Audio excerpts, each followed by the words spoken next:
नर्मदा के संदर्भ में प्रश्न आया है। हाँ हाँ नर्मदा नदी के बारे में। हाँ आप पिछले बार इस पर कुंडलनी है, हाँ, कुंडल स्मारक है ये, हाँ, वायव्य रूप में एक कुंडलनी है हाँ, और कुंडलनी का स्मारक है, ऐसा आप उल्लेख किए थे। तो सुने थे वो, तो उनके मन में जिज्ञासा है कि नर्मदा नदी के संदर्भ में आप प्रकाश डालने करके। क्या है कि मेरे को अहमदाबाद से भी कल्पेश का फ़ोन आया जी। और राजकोट से भी उनका दोनों का फ़ोन आया था, उन पति पत्नी का दोनों का। तो गुजराती बंधु जो हैं वो नर्मदा से थोड़ा सा ज़्यादा जुड़े हुए हैं जी। वो उससे ज़्यादा लगाव है उनका, क्योंकि नर्मदा भड़ूच में जाके वो समुद्र से मिलती है। और भड़ूच जो है उसका पुराना नाम जो है कहते हैं कि भृगु क्षेत्र, ऐसा पुराना नाम भृगु क्षेत्र था। तो भृगु ऋषि का क्षेत्र है वो भड़ूच। और काफ़ी नर्मदा का मार्ग जो है वो गुजरात में काफ़ी लंबा है ना। और नर्मदा वहाँ के लिए जीवनदायिनी नदी जैसा है और उसके ऊपर शासन के द्वारा भी कई प्रोजेक्ट हुए हैं। तो काफ़ी लंबा रास्ता तय करती है, इसलिए भी उसके आसपास रहने वाले लोग जो हैं वो नर्मदा से लगाव रखते हैं। तो नर्मदा के बारे में जो है वो पद्म पुराण में ये उल्लेख आता है नदी के बारे में। एक तो मैं शुरू में सबसे पहले बता दूं कि स्मारका न तुकारका, ऐसा हमारे गुरुजी कहा करते थे। जो स्मारक हैं वो कारक नहीं है, कारक नहीं है, हम उनको कारक मान लेते हैं जी। और कारक मानने से फिर उसके प्रति इतना उससे अटैच्ड हो जाते हैं कि हम उसको फिर छोड़ नहीं पाते हैं। और वही हमारे लिए सब कुछ हो जाता है। तो ये ऐसा लोगों में ये कहावत है कि नर्मदा जो है वो ऐसा है, उसका इस तरह का महत्व है, इस तरह का, ये सब ठीक है, ये स्मारक के रूप में ठीक है, कारक के रूप में ठीक नहीं है। नर्मदा का उल्लेख जो है वो पद्म पुराण में मिलता है और पद्म पुराण में ये कहा गया है कि नर्मदा सृष्टि के साथ उसकी उत्पत्ति हुई है। जब सृष्टि की उत्पत्ति हुई तभी नर्मदा की उत्पत्ति। पहले एक ही नदी है विश्व में जो सृष्टि के साथ उत्पन्न हुई और सृष्टि के लय के साथ उसका विलय होगा।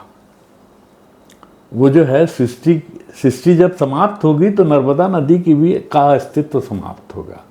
यानी वो आदि से अंत तक, सृष्टि के आदि से अंत तक रहेगी। ये उसकी एक बहुत बड़ी महत्ता है जी। और भूगोल शास्त्रियों का भी, जो वैज्ञानिक हैं, भूगोल वैज्ञानिक शास्त्रियों का भी कहना है कि नर्मदा जो है वो कोई नदी नहीं है। नर्मदा जो है उसको वो रिफ्ट मानते हैं। रिफ्ट यानी दरार। जी जी। जैसे चट्टानों के बीच में दरार होती है तो ऐसा वो रिफ्ट मानते हैं उसको, नर्मदा को। और उनका ये कहना है कि जो सतपुड़ा पर्वत है, विंध्याचल पर्वत, उसमें सतपुड़ा की जो श्रृंखलाएं हैं उसमें रिफ्ट हुई और नर्मदा यानी पर्वत का जो उत्पत्ति हुई और फिर उसके बाद नर्मदा की रिफ्ट में नर्मदा के रूप में उसकी उत्पत्ति हुई। तो ये दोनों करीब करीब साथ ही हुए। जी। तो वैज्ञानिक धरातल पे और पौराणिक धरातल पे, दोनों धरातल पे नर्मदा की प्राचीनता सिद्ध होती है। जी। और जो वहाँ कहा गया है कि सृष्टि के साथ प्रारंभ और सृष्टि के साथ ही उसका अंत, ये लगता है कि सही है, मतलब इसमें कुछ वजन है। हाँ।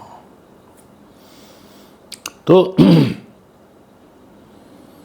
अब इसके साथ बहुत सी मान्यताएं भी जुड़ी हुई हैं नर्मदा के साथ। जी।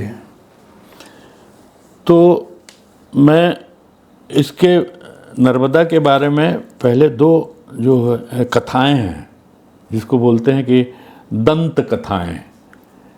दंत कथाएं बोलेंगे, वैसे तो ये पुराणों में है दोनों, जी। लेकिन उसका दंत कथाओं में ये है कि ये कितनी पुरानी हो सकती हैं उसके बाद दूसरे जो पुराण में है। तो उसमें एक पुराण में ये है कि नर्मदा या नर्मदा जहाँ से निकलती है, सतपुड़ा हाँ। या विंध्याचल पर्वत, विश्व का सबसे पुराना अगर पर्वत कोई है, पुराने सबसे पुराने पर्वतों में से एक है जी। जो भारत में है। और दूसरा पुराना पर्वत जो है इसी के बराबर का भारत में, अरावली पर्वत की श्रेणियाँ जो राजस्थान में है, अरावली पर्वत की श्रेणियाँ और विंध्य पर्वत की श्रेणियाँ, ये दोनों जो हैं वो प्राचीनतम हैं। जी। अब प्राचीनतम हैं तो इसके साथ एक कथा जुड़ी है विंध्य के साथ, एक बड़ी रोचक कथा है विंध्य पर्वत के साथ। कि हुआ क्या, विंध्य पर्वत तो पहले से आ गया। धरती का जब उद्भव हुआ, धरती का की उत्पत्ति हुई, तो धरती की उत्पत्ति के साथ साथ ये पर्वतों का भी की उत्पत्ति चालू हुई, प्रारंभ हुई। तो उस समय विंध्याचल पर्वत भी प्रकाश में आया या उसकी भी उत्पत्ति हुई। और बहुत सालों तक, सदियों तक विंध्याचल और अरावली अकेले भारत में, भारतवर्ष या जम्बू द्वीप में अकेले पर्वत। उसके बाद बहुत दिनों बाद हिमालय पर्वत की उत्पत्ति हुई। तो हिमालय पर्वत विंध्याचल से ज़्यादा नया है। हाँ। विंध्याचल पर्वत का तो कहते हैं कि उसकी चट्टानों से कि करीब 22 करोड़ लाख वर्ष पूर्व का है।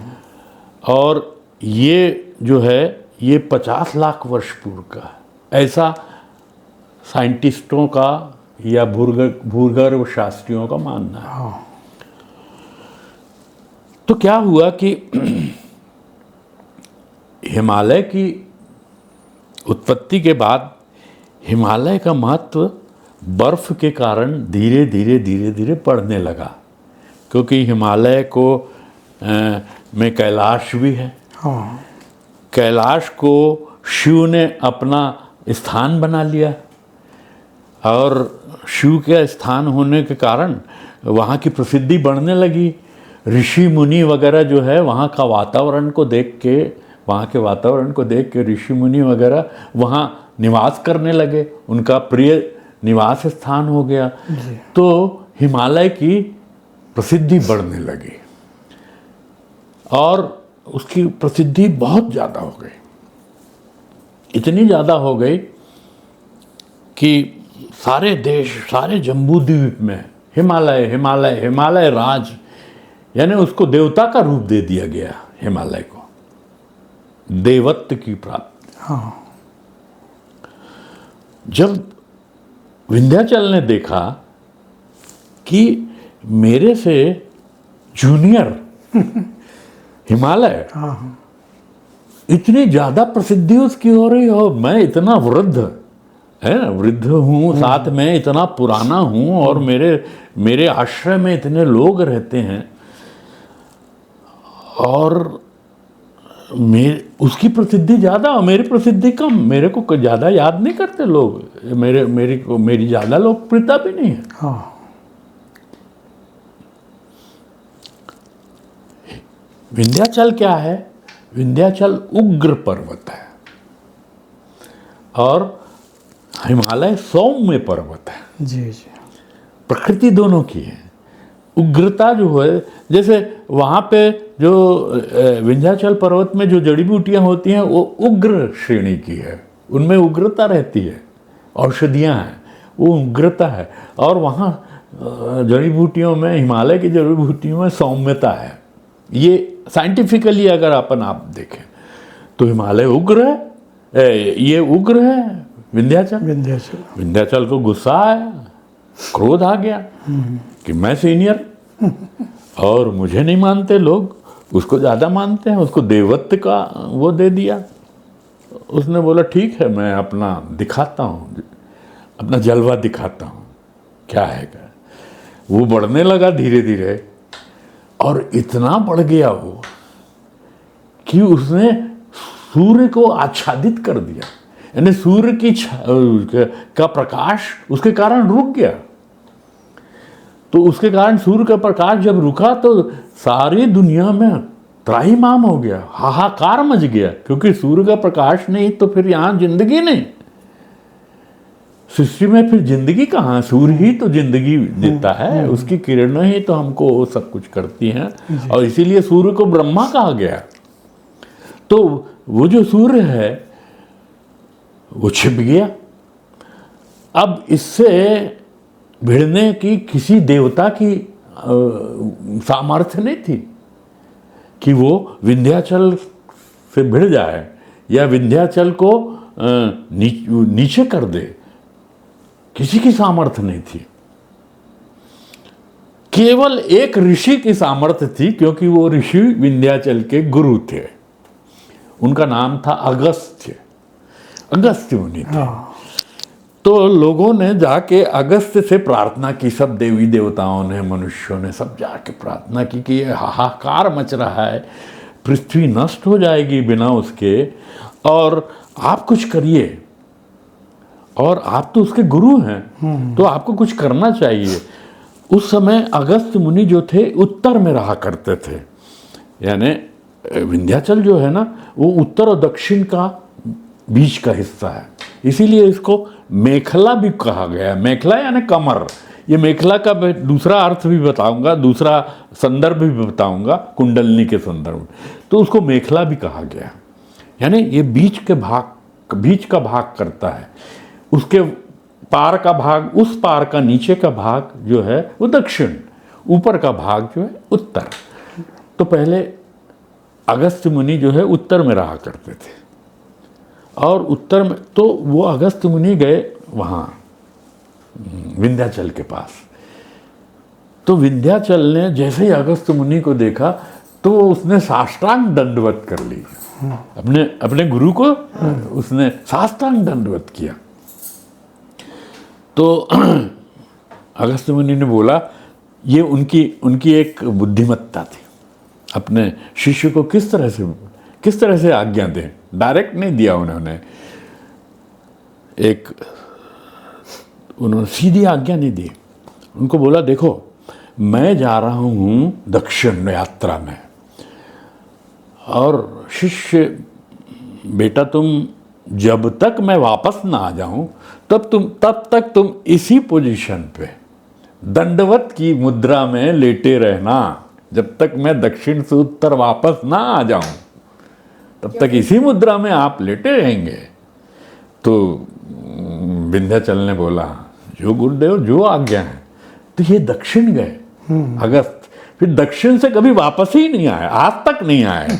दक्षिण में भी एक कहावत है कि वहाँ पे जो सभ्यता है, दक्षिण की सभ्यता, वो अगस्त मुनि ने द्रविड़ की और दक्षिण की सभ्यता, द्रविड़ भाषा का जो उत्पत्ति है वो अगस्त्य मुनि ने की है। अगस्त्य मुनि ने वहाँ पे सभ्यता का आरंभ किया है, ऐसा वहाँ पे भी बहुत सी मान्यता है। केरल में भी ऐसी मान्यता है। तो अगस्त्य मुनि फिर वहाँ गए तो वो आ गए। तो ये जो विंध्याचल है वो आज तक उसी दंडवत की हाँ, उसी इसमें पोजीशन में, उसी पोजीशन में हाँ। वो अब दंडवत की पोजीशन में है। वहीं से उसी विंध्याचल से नर्मदा निकलती है। तो वो नर्मदा जो है वो सतपुड़ा है, एक पर्वत श्रेणी है, विंध्याचल की एक पर्वत श्रेणी है सतपुड़ा यानी 7 लेयर। और ये जो 7 लेयर हैं वो हमारे 7 चक्र जी जी उसका प्रतीक है। नर्मदा को कुंडलनी का प्रतीक माना गया, जो स्मारक है पृथ्वी पे, जो स्मारक है वो कुंडलनी रूप है। अब उसके कुंडलनी के देखिए क्या क्या लक्षण होते हैं। कुंडलनी जो है हमारे शरीर में कहा जाता है कि एक कुंड है, उस कुंड में एक मतलब जिसको बोलते हैं कि वो है लिंग है। उसके चारों तरफ एक सर्पिणी कुंडली 3.5 कुंडलनी मार के और मुंह में अपनी पूंछ को लेके सुप्त अवस्था में वहाँ पे है। तो पहला कुंड हो गया, है ना। और फिर कुंड के बाद वो जो है क्या कहते हैं, तो कुंडलनी कहाँ से निकलती है? कुंडलनी जो है ये कुंड में से निकलती है। और हमारी जो क्या कहते हैं नर्मदा है वो अमरकंटक में एक कुंड है। उस कुंड में से नर्मदा का उद्गम है। उस नर्मदा का उद्गम भी कुंड से है। हाँ। अब नर्मदा जो है वो कुंड में से निकल के, यानी जैसे कुंडलनी कुंड में से निकल के शरीर में सुषुम्ना मार्ग से आगे चलती है। हाँ। ऊपर। अब वो 7 चक्रों को पार करती है। ये 7 चक्र जो है मैंने पहले ही बताया कि ये सतपुड़ा है। ये 7 मोड़ जो हैं, यानी जो जिसको बोलते हैं फोल्ड, हाँ। इंग्लिश में, ये 7 फोल्ड हैं, वो चक्रों का प्रतीक है। तो ये फिर कुंडलनी जो है वो पश्चिम मार्ग से, यानी देखिए हिंदुस्तान की सारी नदियां जो हैं वो जो हैं वो उसमें पूर्व की ओर, उत्तर से दक्षिण की ओर इस तरह से है। केवल एक नदी है जो पूर्व से यानी मिड से और पश्चिम की ओर चलती है। केवल एक नदी है नर्मदा। और पश्चिम यानी ये हमारा स्पाइनल कार्ड, इसको पश्चिम बोलते हैं। हाँ। हमारा यहाँ उसको शास्त्रों में पश्चिम कहा गया है। तो ये पश्चिम में निकलती, कुंड से निकलती है और पश्चिम में चलती है। अब नर्मदा को कहा गया है कि ये जो है ना, ये नर्मदा जो चिरकुंवारी है। हमारी कुंडलनी भी चिरकुंवारी है। चिरकुंवारी कहा गया कुंडलनी को शास्त्रों में। ये इसका कुंवारापन कहाँ खत्म होता है? जब वो शिव से मिल जाती है। तो नर्मदा को भी चिरकुंवारी कहा गया। वो शादीशुदा नहीं है। तो ये नर्मदा का है। अब आप ये सोचिए कि नर्मदा जो है वो उसको कहा गया है सिद्धिदायिनी। इसको जो कहा गया है कि गंगा जो है उसको मोक्षदायिनी कहा गया, और नर्मदा को कहा गया है सिद्धिदायिनी। कुंडलनी क्या करती है? कुंडलनी के अगर जागरण होता तो सिद्धि प्रदान करती है।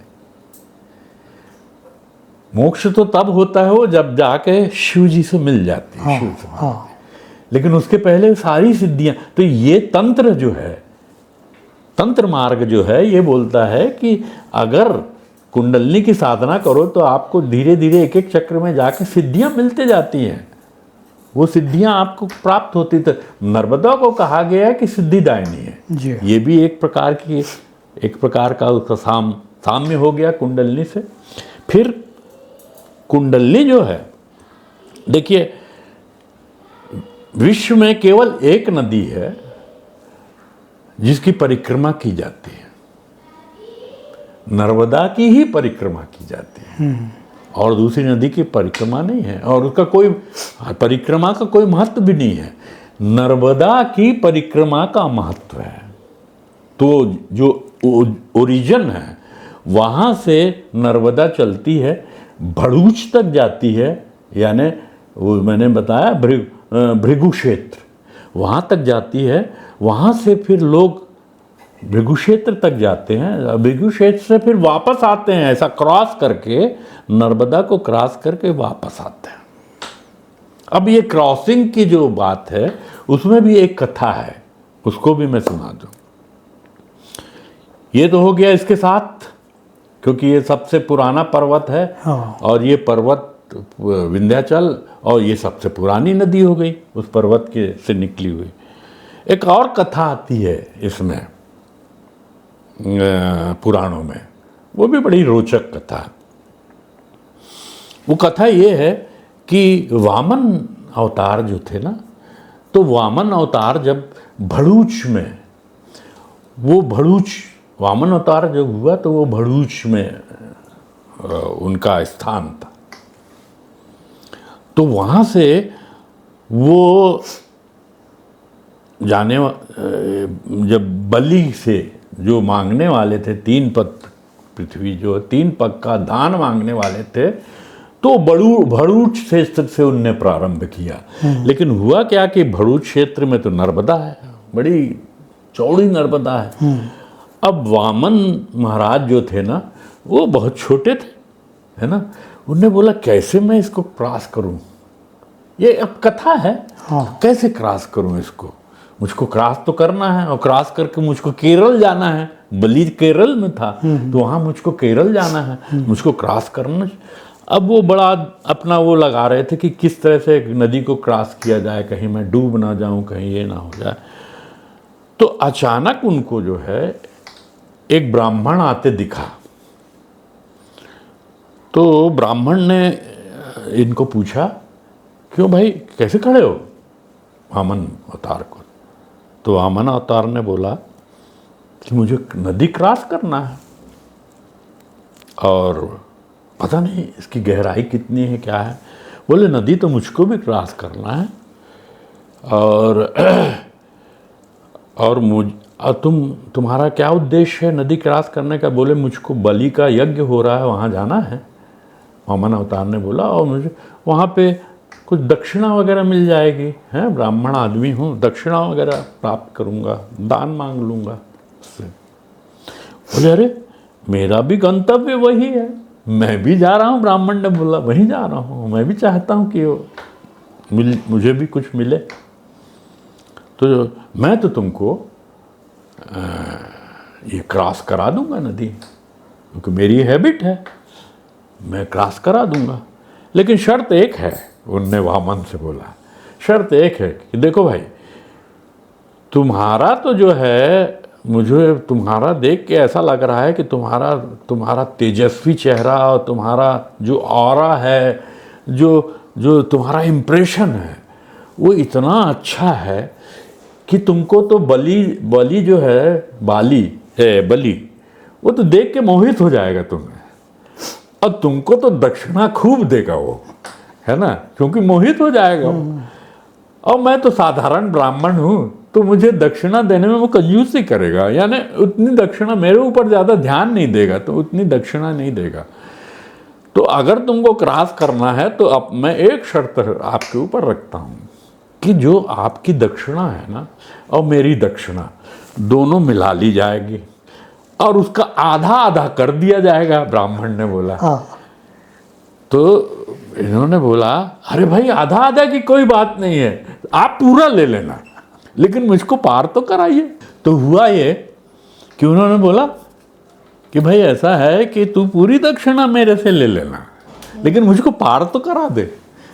तो बोला ठीक है, तुम मेरे कंधे पे चढ़ जाओ, और यहाँ पानी जो है ना थोड़ा है, घुटनों घुटनों तक है, ज़्यादा पानी नहीं दिख रहा है वो, लेकिन पानी घुटनों घुटनों तक है, और मैं ऊंचा लंबा आदमी हूँ, और तुम जो बौने हो, तो तुम डूब जाओगे, लेकिन मेरे कंधे पे चढ़े रहोगे तो नहीं डूबेगा। वो कंधे पे चढ़ गया, और वो धीरे धीरे धीरे धीरे क्रॉस कराने लगा, उनको क्रॉस कराने लगा।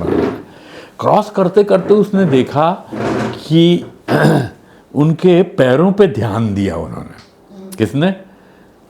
ब्राह्मण ने।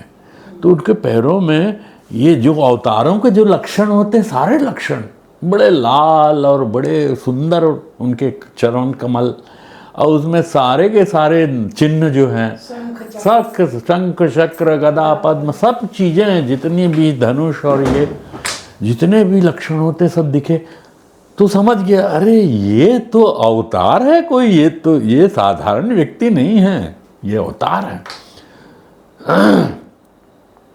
तो उन्होंने ले जाके और उतारा वहाँ, और उनके दंडवत हो गया वो। तो बोले ऐसा है कि मैं आपको पहचान गया, और आपको पहचान गया हूँ, तो अब क्या है कि मुझको अब आपकी कृपा चाहिए, और मुझको जो है भव सागर से आप पार कराएं, इतना ही मेरी प्रार्थना है, और मुझको कृपा चाहिए आपकी।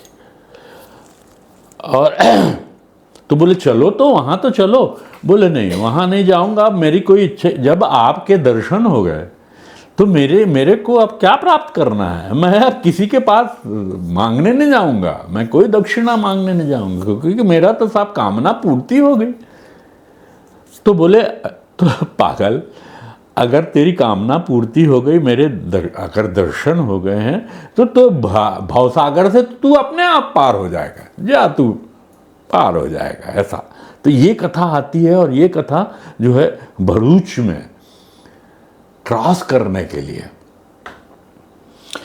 इसके साथ एक और मिथ जुड़ा हुआ है नर्मदा के साथ। नर्मदा के साथ ऐसा मिथ जुड़ा हुआ है कि जो अपन ये करने जाते हैं ना, जैसे अस्थियां विसर्जन करने जाते हैं, तो जो नर्मदा के इस पार रहता है, तो वो नर्मदा क्रॉस करके विसर्जन करने नहीं जा सकता, उसको दोष लगता है, नर्मदा नाराज हो जाती हैं, उसको नर्मदा में ही विसर्जन करना पड़ता है, फिर गंगा में विसर्जन नहीं कर सकता वो। अगर उसमें उसको एक तरह का दोष लगता है, तो नर्मदा को क्रॉस नहीं किया जाता। तो नर्मदा के जो इस तरफ रहते हैं, इसलिए देखिए कि ये महाराष्ट्रियन ब्राह्मण वगैरह जो है ना, वो ग्वारी घाट वगैरह में कर देते, नर्मदा क्रॉस करके अपन नहीं जाते कभी। अगर नर्मदा क्रॉस करना, बीच में नर्मदा आई, तो फिर अपना जो अस्थि विसर्जन वगैरह सब वहीं पे, श्राद्ध वगैरह वहीं किया जाता है नर्मदा में, वहाँ नहीं किया जाता। ये भी एक उसके साथ हुआ।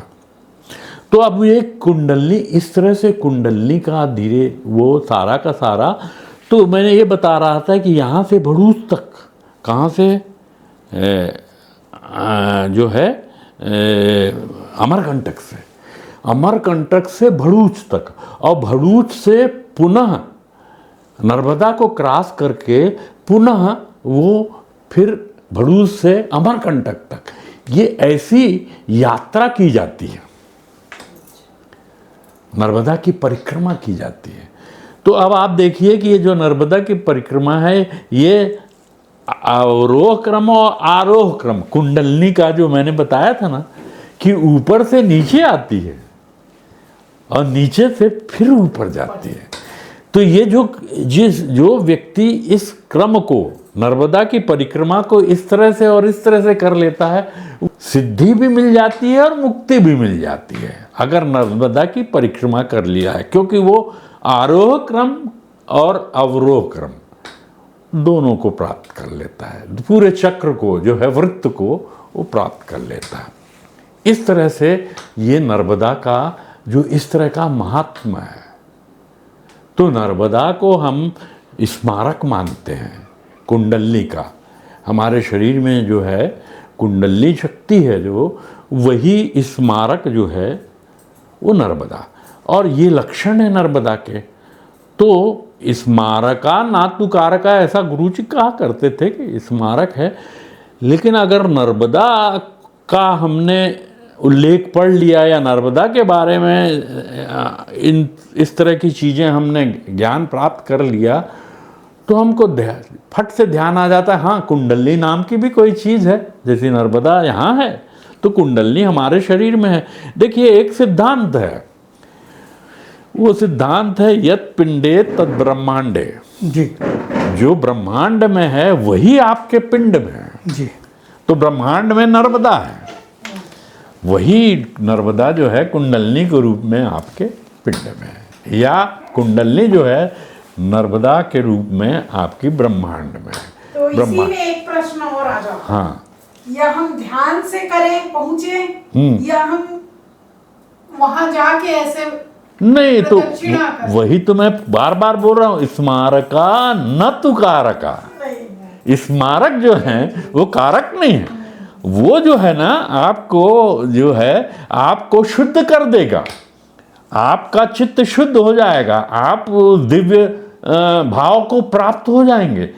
लेकिन वो आपको मोक्ष या सिद्धि नहीं देगी। उसके लिए तो आपको अपने अंदर की कुंडली जगाना पड़ेगी। वो स्मरण दिलाने वाला है। हाँ, वो स्मरण दिलाता है कि भाई ऐसा ऐसा आपके अंदर एक शक्ति है जो नर्मदा जैसी है। जैसे नर्मदा है वैसे ही शक्ति आपके अंदर भी है, उसको जागृत करिए आप। तो ये स्मारक है। और जितने स्मारक हैं, जैसे आपकी गंगा है या त्रिवेणी है, ये भी स्मारक है ना। कॉन्फ्लुएंस जिसको बोले गए ना, ए डिप इनटू डिवाइन कॉन्फ्लुएंस जो अपनी किताब है, तो कॉन्फ्लुएंस जो है ना वो त्रिवेणी है। त्रिवेणी वो जो है वो ये जो है ये काहे का स्मारक है? ये इसका स्मारक है कि गंगा, यमुना और सरस्वती, सरस्वती जो है वो अदृश्य है, ऐसा कहा गया है। तो ये किसके स्मारक हैं? काशी किसकी स्मारक है? गंगा, यमुना, सरस्वती, वहाँ काशी है। तो ये इड़ा, पिंगला, सुषुम्ना, सुषुम्ना कौन है? सरस्वती। इड़ा कौन है? ये गंगा। और ये सुषुम्ना, इड़ा, पिंगला, सरस्वती। तो ये तीन का स्मारक जो है काशी में मिलता है जाके। तो इसीलिए काशी को मोक्षदायिनी कहा। हाँ। वो नगरी है।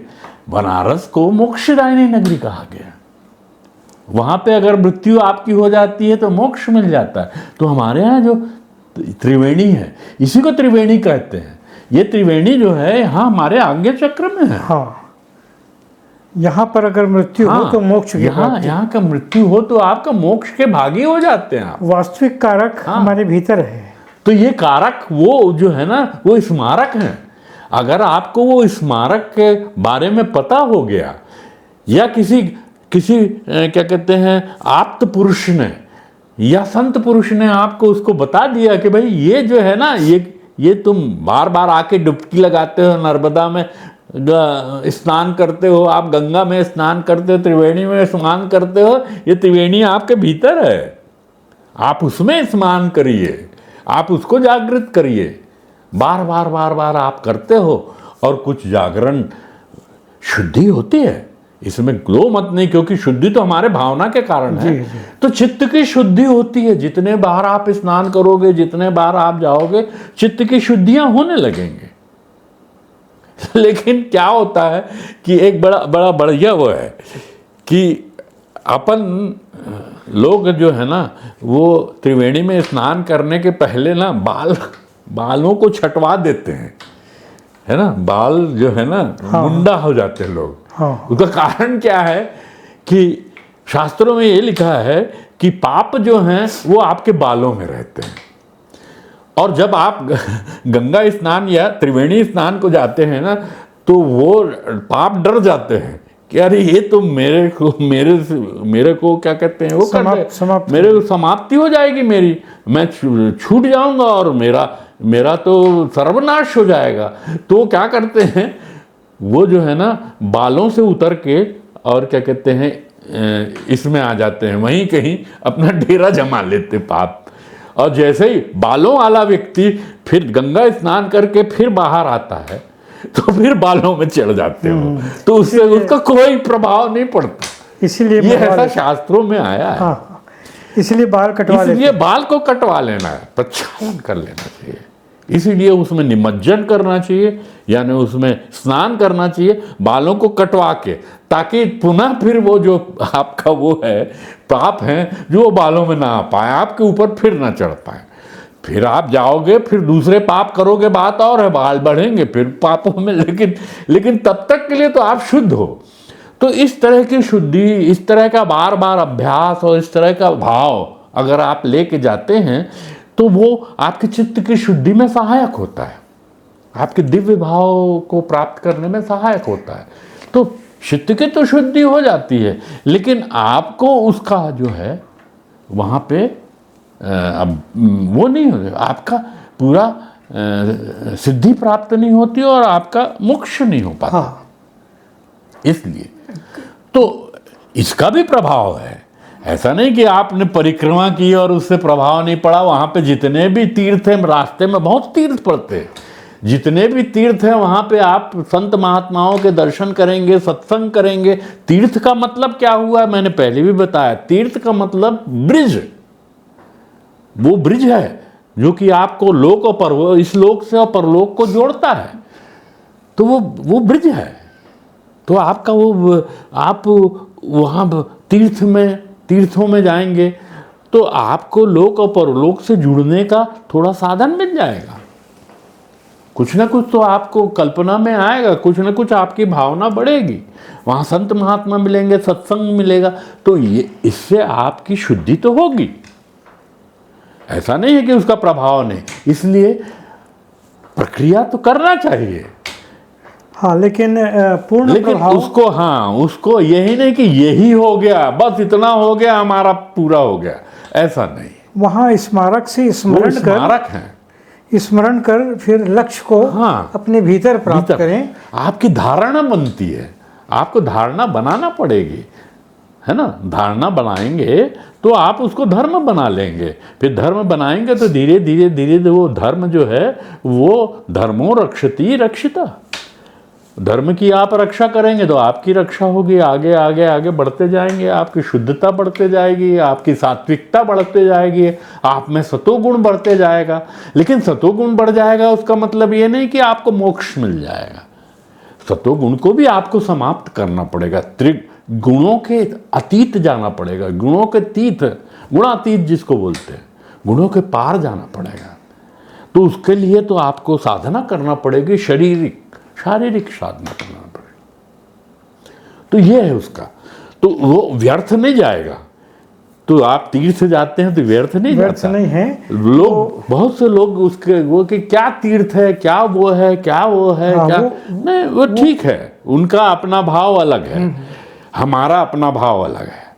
हम लोग जो है ना भावुक लोग हैं, हम लोग ये जो है वो हम भाव से चलते हैं, हम अपने मन से चलते हैं। मन जो है भावना से चलता है, मन जो है भावना पैदा करता है, तो हम भाव से चलते हैं। जी जी। तो उनको भी सबको प्रणाम है जिन्होंने जो आलोचना कर रहे हैं, और उनको वैसे तो आलोचना नहीं करना चाहिए किसी भी धर्म की, किसी भी प्रकार से किसी के भी साधना की आलोचना नहीं करना चाहिए, किसी की भी देवी देवताओं की आलोचना नहीं करना चाहिए, किसी देवी देवता में दोष नहीं देखना चाहिए। लेकिन कुछ लोग करते इसलिए संत ज्ञानी भी करते हैं, बड़े बड़े लोग भी करते हैं कि वो झटका देते हैं आपको कि देखो भाई शरीर का कहाँ तक है, और वो आप साधना भी करो, केवल इसी को पकड़ के मत बैठो, उसके लिए करते हैं। वो जोर से झटका देंगे आपको तो आपकी मूर्छा समाप्त हो जाएगी, आप मूर्छित हो जाते हैं, आप उसको पकड़ के रख लेते हो, आपका राग बढ़ जाता है उससे, इन सब चीजों से आपका तीर्थ से राग बढ़ गया। आपका क्या कहते हैं सत्संग से राग बढ़ गया, आपका सन्यासियों से राग, संतों से राग बढ़ गया, तो आप उसके बाहर पार जा ही नहीं पाते। तो फिर वो झटका देते हैं ऐसे लोग जो संत महात्मा इन सब चीज़ों की वो करते हैं, आलोचना करते हैं, वो झटका देने के लिए करते हैं। हाँ, ताकि हम उसी को ना पकड़ लें, ताकि उसी को ना पकड़े रहो, उसको छोड़ो भाई, और कारक को प्राप्त करें। कारक है ना जो है वो उसको प्राप्त, इसलिए संत महात्मा ऐसा बोलते हैं। तो हम संत महात्माओं की बराबरी तो कर नहीं सकते, हमको तो ये भी नहीं मालूम वो क्यों बोल रहे हैं। तो वो आपके राग को, आपके मोह को समाप्त करते हैं, ऐसा है। तो कुंडलनी जो है वो उसका प्रतीक हमारे पृथ्वी पे है, यत् पिंडे तद ब्रह्मांडे। पृथ्वी पे हमारा कुंडलनी का प्रतीक है नर्मदा। जी जी जी, नर्मदा ही। और ये तांत्रिकों की बहुत बड़ी चॉइस है। तांत्रिकों की जो है नदी, ये तांत्रिक इसको बहुत पसंद करते हैं। तंत्र यानी कुंडलनी तंत्र, और कुंडलनी तंत्र शुद्ध तंत्र भी है, वैदिक तंत्र भी है। कुंडलनी जो है शुद्ध तंत्र भी है। तो ये जो है शुद्ध तंत्र वाले तांत्रिक जो हैं इसको बहुत पसंद करते हैं, वहाँ उनकी धारणा, और इसीलिए उन्होंने इसको स्मारक बनाया है। जी जी, उन्हीं ने बनाया है। अच्छा, उन्हीं के शास्त्रों में है ये सब। उनकी धारणा ऐसी स्मारकों पे ज़्यादा दृढ़ होता होगा। वो वही बताने के लिए कि आपकी जो धारणा है वो इसको दृढ़ करो, और उसके बाद धीरे धीरे धीरे उसको छोड़ो, और छोड़ के फिर अभ्यास करो। पहले वाह याग फिर अंतर्याग। पहले भी मैंने बताया हाँ, कि कि पहले वाह याग यानी बाहर की साधना, फिर अंतर की साधना, अंतर के। तो ये वाह याग है, ये जो आपका परिक्रमा वगैरह है, कुंडलनी का प्रतीक है, ये वाह याग है, वाह याग है, और वो भी जरूरी है। और प्राप्त अंतर्याग में ही होगा। अंतर्याग, एकदम से अंतर्याग में जाना बड़ा थोड़ा सा मुश्किल है। धीरे धीरे धीरे धीरे PP 1 से श्रेणियां हैं। जैसे मैंने बताया था उत्तमा सहजावस्था, ये श्रेणी है। होम पूजा धमा धमा ये बोला था, तो होम पूजा बेकार नहीं है। अधम से अधम, अधम से अधम का मतलब ये है कि उसकी श्रेणी सबसे नीचे, वहां से प्रारंभ करना है हमको। प्रारंभिक है, वो प्रारंभिक श्रेणी है। तो उसको किसी ने अधम बोल दिया, या उसको सबसे निचली श्रेणी बोल दिया, हाँ, उसकी निंदा करने लग गए, वो ठीक तो नहीं उसकी है। निंदा नहीं होना, वो निंदा के लिए नहीं है, वो श्रेणियां बताए। हाँ, कि फिर आपको इसकी श्रेणी है, फिर जप है उसकी श्रेणी है, जप श्रेणी में है, फिर आपको ध्यान धारणा की श्रेणी है, फिर सहजावस्था है। तो ये श्रेणियां हैं। इसको अगर हम ये समझ लेंगे कि उसका अर्थ ये हो गया कि अरे ये तो अधमा है, इसको तो कर नहीं, ऐसा नहीं। वो वाह याग है। हाँ, वाह याग पहले करने से हमारी शरीर की शुद्धि होती है, और उसके बाद उसको धीरे धीरे धीरे धीरे हमको छोड़ना है। हाँ, छोड़ना है। अच्छा, पिछले जन्मों के संस्कारगत, पिछले जन्मों के साधनागत, अगर साधक मध्यमा ध्यान धारणा से सहजावस्था प्राप्त कर ले, या सीधा सीधा सहजावस्था ही प्राप्त हो, तो फिर नीचे को उनकी आवश्यकता नहीं है। वो आपके कहते हैं आपने कितनी, आपके तिजोरी में कितना भरा है, आप कहाँ तक तिजोरी यानी पिछले जन्म। हाँ, हाँ, पिछले जन्म में आपने कितना कमाया, लेके आए हैं, कितना लेके आए हो, कितना कमाया। केवल वही तो लाते हैं अपन पिछले जन्म से। यदि यहाँ से वही ले जा पाएंगे, अपना पुण्य ही ले जा पाएंगे। यदि सहजावस्था लेके आए हैं, तो उसी में रहेंगे। तो वैसे ही कि अगर आप थोड़ा सा आपका बचा है तो फिर उसके लिए लेकिन उससे हमको ये, अगर आप सहजावस्था में पहुंच गए तो ये नहीं है कि आप आलोचना के अधिकारी हो गए, हाँ, कि अधमा है। नहीं, आप भी उसी श्रेणी से गए हो। ये अवतारों की जो श्रेणी होती है, वो अवतार जो होते हैं हमारे जैसे मनुष्य होते हैं, फिर वो धीरे धीरे धीरे अवतार की श्रेणी में जाते हैं, नीचे से ऊपर जाते हैं। कोई भी ऐसा नहीं है कि जो पहली बार में बन गया हो, ऐसा नहीं है। भले ही पिछले जन्म में वो पिछले बढ़ा जन्मों जन्म जन्म मुनि जतन कराई, ऐसा बोलते हैं। और वो क्या है, जन्म जन्म संसिद्धि, हाँ जन्मों जन्मों की तपस्या है, हाँ। जन्मों जन्मों की तपस्या है, वो संसिद्धि में वो होती है। तो हम जन्म से वो करें, हाँ। तो हम ऐसा नहीं है कि इस जन्म में अगर हमको सहजावस्था सहज में मिल गई तो पिछला है वो। मतलब ये है कि दूसरा व्यक्ति जो है अभी हमारे यहाँ अज्ञानी लोग ये कर लेते हैं।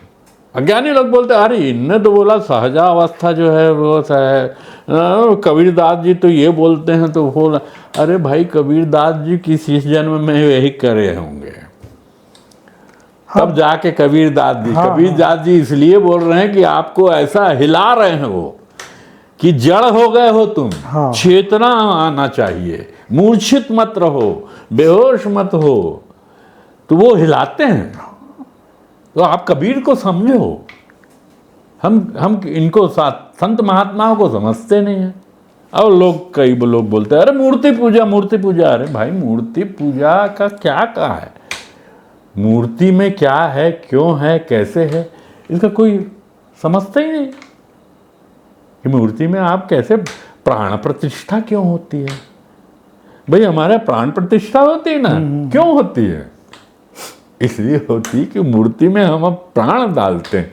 देखिए एक बड़ा अच्छा वो है कि ईश्वर जो है वो अपने भक्तों के लिए अवतार लेता है, भिन्न भिन्न रूप धारण करता है। ईश्वर दो तरह की धाराएं हैं। एक धारा ये है कि ईश्वर जो है अपने भक्तों के लिए भिन्न भिन्न रूप धारण करता है, ये अवतारवाद है ना। और दूसरी धारा क्या है, भक्त अपने ईश्वर को भिन्न भिन्न रूप में देखता है, वो भिन्न भिन्न रूप को प्रकट मतलब वो करता है, संकल्प करता है, उसको बनाता है। तो भक्त बनाता है धीरे धीरे भिन्न भिन्न रूप, और वो अवतार तक बनाता है। तो ऐसा है कि एक धारा ये बोलती है कि ईश्वर बनता है भक्त के लिए, दूसरी धारा ये बोलती है कि भक्त बनाता है ईश्वर। वो आकार देता है, आकार देकर अपनी भावना के द्वारा, तो फिर उस रूप में वो प्रकट होते हैं। दोनों एक ही हैं दोनों एक।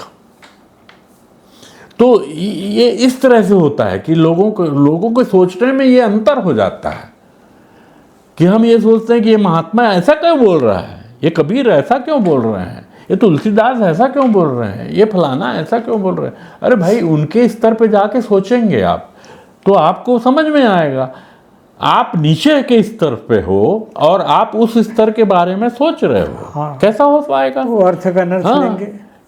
एक 10वीं पास बच्चा पीएचडी पास बच्चे के जैसा सोच रहा है कि वो क्या बोल रहा है, अरे ये ऐसा क्यों बोल रहा है, मैं तो ऐसा पढ़ा हूं, है ना। तो ये जो है ना, ये अनाधिकृत चेष्टा है, हम उसको समझ नहीं पाते। तो हमको ये समझना पड़ेगा कि हमारा स्मारक क्या है और कारक क्या है। तो नर्मदा का ये महत्व है। जी।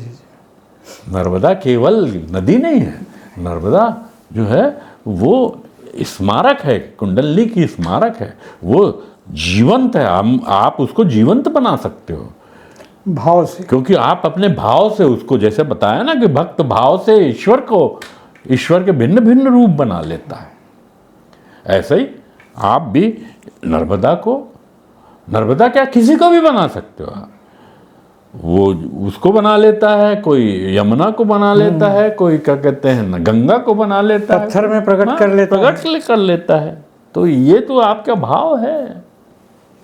या ईश्वर आपके ऊपर अगर ईश्वर आपके ऊपर बहुत अहेतु की कृपा करता है तो वो बन जाता है। जी। वो ईश्वर बन जाता है आपके लिए। वो आ जाता है। वो बालक बना दी थी ना 3 छोटे छोटे, तो वो ऐसा कर लेता है। तो ये अन्योन्य आश्रित है और ये कोई अलग नहीं है। भाव है। प्रेम ते प्रगट होई मैं जाना। हाँ, प्रेम है।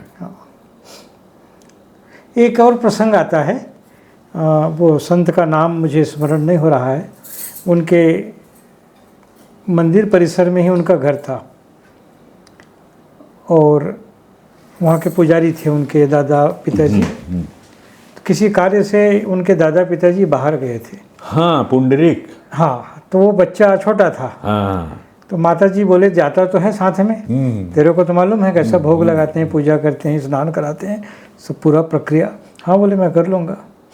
तो उनके साथ में एक परिचारिका के साथ में थाली और सब लेके भोग खीर वगैरह सब जो भी बना के भेज देते। वो सब बराबर करता है, स्नान, चंदन और पूजन सब बराबर। आखिरी में जब भोग लगाते हैं खीर का तो चम्मच से खिलाते हैं। भाव वहाँ पे ये नहीं कि मैं मूर्ति है, साक्षात भाव, साक्षात बच्चे का भाव। और ऐसा भाव में फिर भगवान का आगे बताया गया है। तो खीर खिलाते हैं, नहीं खाते हैं। तो उनको याद आया वो नहीं खाता था, तो उनकी माँ जो है मारती थी, मारा, खाता नहीं, शुरू हो गए, खाना शुरू कर दिए। ये भाव, ये प्रेम ते प्रगट होई मैं जाना। के संत